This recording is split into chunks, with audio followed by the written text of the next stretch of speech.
Hello everyone, welcome to BayernNow, the ultimate Bayern Munich fan channel.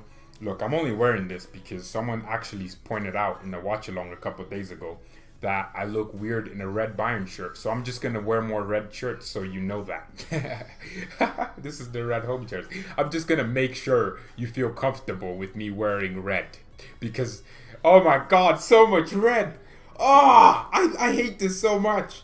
Oh my god, Kai Havertz wearing red. The thumbnails, everything red.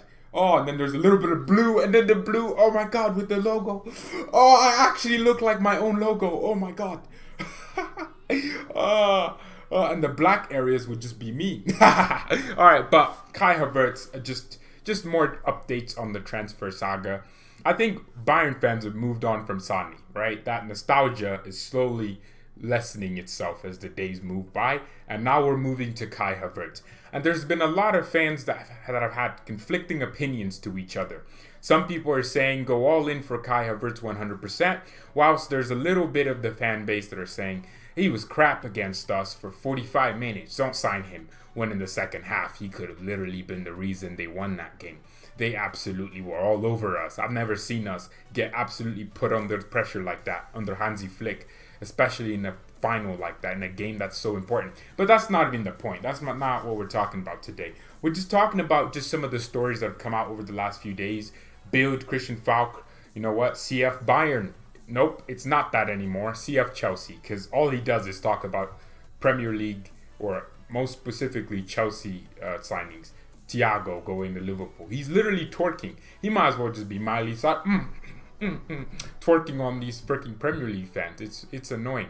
But I mean, a lot of the Chelsea fans listening to Falk and just listening to some of the rumors coming out of Bayern in the last few weeks, that they go, mate, no, that's Liverpool. That's my Merseyside accent, as the British would call it. Mate, we're gonna sign Kai Havertz, mate. It's gonna happen, fam. Yeah, in it, G. Yeah, fam. Pop, pop. Yeah, that's what a lot of these Chelsea fans have been saying. And you know what? At the moment, I would say Chelsea are in pole position to sign Kai Havertz. In terms of, if you look at Real Madrid and Barcelona, pretty much saying or signaling that they won't bid for him this summer. But that actually makes me even more convinced that Kai Havertz will stay at Leverkusen an extra year and join Bayern or Real Madrid next year. Most likely Bayern, because we actually have the money next year. And why would Karl-Heinz Rummenigge, Bayern God, he's the chairman of the board. Why would he come out and basically say Bayern won't bid for Kai Havertz in 2020? And he said he would like to have Kai Havertz remain at Leverkusen for an extra year. He even mentioned Leverkusen's president and said he would also like that. The Leverkusen president, that is. And I think that's a big reason why I believe that will happen. Because why would Karl-Heinz Rummenigge, knowing that a player we want and he likes, because he likes Havertz, everyone should at Bayern, because he's so cold, he's a cold baller. Why would he know that, he could potentially leave and go to Chelsea? Why would he say something like that? That Bayern won't bid for him or go in for him in 2020, if he didn't think there was a huge chance that he comes in 2021? Why would he specifically say the year 2020? Why would he say he wants Havertz to stay at Leverkusen for an extra year? What if Karl-Heinz Rummenigge met with Leverkusen and said, hey, if you could keep him for an extra year, we'll give you all the money you're demanding, because he'll actually be worth more money technically next year because of the economy in this crisis we're in the world right now. He would actually be worth more money next year, technically, for Leverkusen, because they would have so much more money. And you know what I mean? He would be worth more money next year because his contract actually expires the year after that. So it's a situation. It's really complicated. Kind of like how we got Sani, but instead we got him under cheap because of the injury he's had. But Kai Havertz is different from Sani because he's not getting injured every week. And I don't think Kai Havertz is the type of player to force a move out of Leverkusen. But I think he knows what's happening behind the scenes. He knows and thinks that there is a big chance Kai Havertz stays at Leverkusen for an extra year and joins Bayern next year. Leverkusen's manager himself and also the whole club also talk about openly how they want Havertz to stay at Leverkusen for an extra year, because they know they'll make more money next year. What if Bayern did tell them, hey, we'll give you all you're asking for next year, maybe in increments. And I was looking at an interview, watching it on a Twitter account, can't remember who it was. It was basically Unai Hoeneß talking about some of the possibilities and how transfers could be fulfilled. For example, Bayern bought James Rodriguez. Well, didn't buy him. We loaned him for 2 seasons with an with an option to buy for 40 million. What if that's the situation with Kai Havertz? And people keep forgetting, a lot of Bayern fans that aren't on the get Kai Havertz now train. You keep forgetting we have 5 players for 4 attacking positions next season. You keep forgetting that.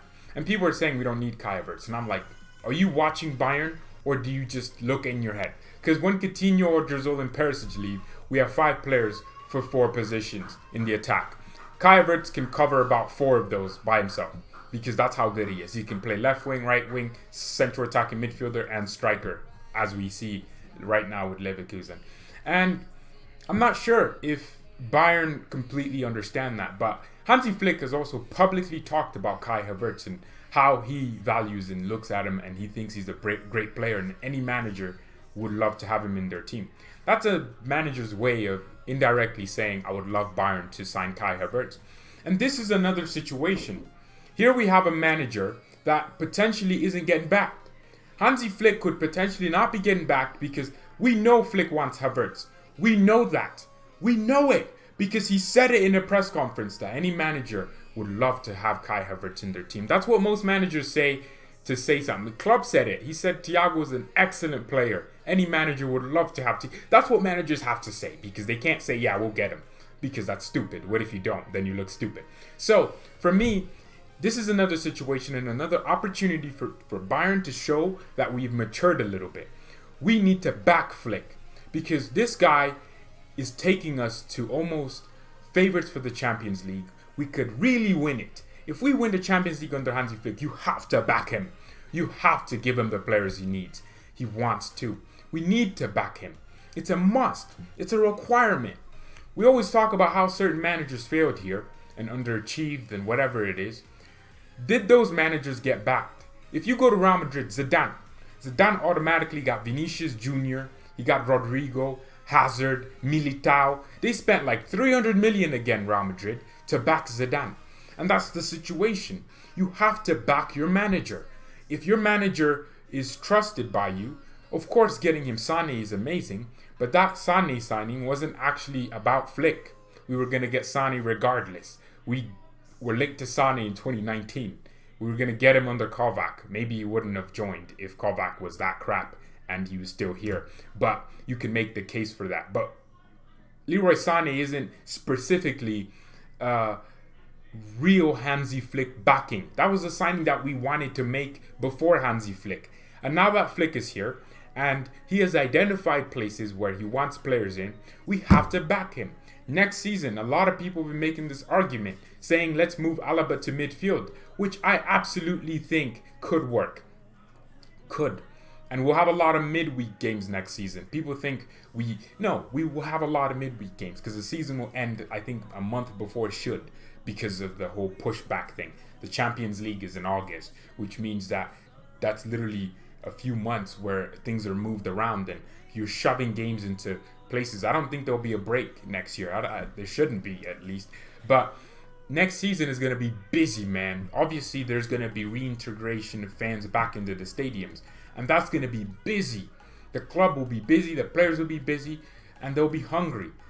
If we let go of Thiago, Alaba, oh my God, or even move Alaba in the midfield, who are our options? 4 or 5 players, for 4 positions. What's going on? Like, you can't have that. You need like 8 players for 4 positions. They don't have to be all world class, no, but they have to be at a certain level. And this is my thing with a lot of fans. And I think this is why I'm so confident the club have to do this. Flick is such an excellent manager. He's shown it, and we have to back him. Backing him means in the window. Backing a manager doesn't also necessarily mean buying new players. You can sell a certain player. That's called backing too. You can also renew a certain player's contract. That's also backing the manager. And I'm absolutely hopeful that Bayern can do what's necessary to keep Hansi Flick happy. Because if Flick is happy, that energy moves around the club. Do you notice how when Hansi Flick is hugging people, that energy is, oh, the dressing room must just be so calm. You saw Alaba dancing. This is a player that's linked to leaving. He's dancing, hugging Flick. Thiago's getting a hug.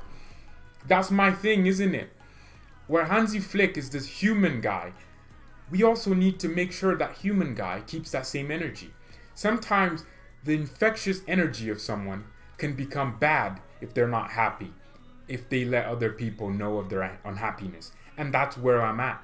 If this board doesn't back Hansi Flick, I'm going to be very annoyed, because this is the first manager since Jupp Heynckes that has this sort of connection with the squad. Carlo Ancelotti was probably just smoking the cigarette. That's it. That's all he was doing in the training grounds. He didn't care. He would just give them a tactical plan and smoke. Pep Guardiola would do the micromanagement.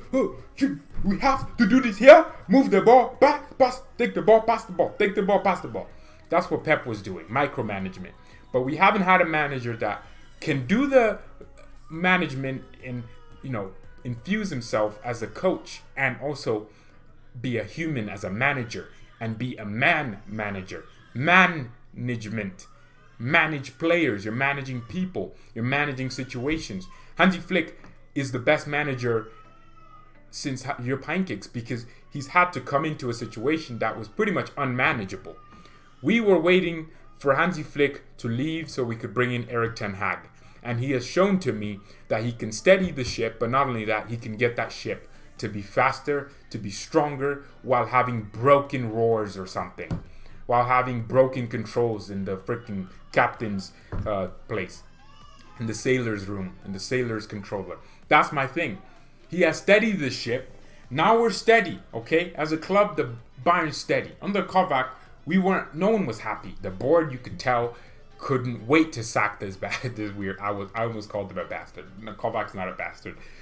You went to a double here, okay? He's fine. But they couldn't wait to sack him. The fans, we couldn't watch him. No one wanted to see Kovac here. We wanted him gone, and he wasn't leaving, and we were all very sad. When Flick came in, all of a sudden, we're playing better. The players are happier. All of a sudden, Hassan Salamans, he's evolving. All of a sudden, he looks happy. So the board look happy. So the fans look happy. So everyone's happy. The club is stabilized. No club has rebuilt like us in the last few years. None. We lost Iron Robin and Ribery. You could have argued that they should have left earlier and we should have started a rebuild 2 years before we did. But they left still and we did not crumble. And that's the situation we're in now. We aren't crumbling. And we're steady. We're actually going ahead of some clubs like Real Madrid, Barcelona. Barca are still relying on Messi week in, week out. We don't rely on any player in our team. All our players have a big part to play, and if they don't play it, we won't die. So I'm happy with that. Flick has also shown me that he can bring youngsters through. Zagzy's looking good. We're slowly doing it. He's slowly just integrating more and more things into the team. And man, so many people are convinced that certain players will become a certain way. There's a situation called you have to replace your best players. If you let them go, that's it. And you know what? Kai Havertz is a necessity at Bayern. He's a necessity at Bayern, and before these Chelsea fans get carried away, we have to make sure that we do get him Bayern. We are making... Wow, my lights are just going to flicker. Well, thank you everyone so much for watching. I think Kai Havertz will stay at Leverkusen and come next year. And thank you everyone so much for watching. Mia san Mia and peace. What am I going to press? I totally forgot what buttons I need to press.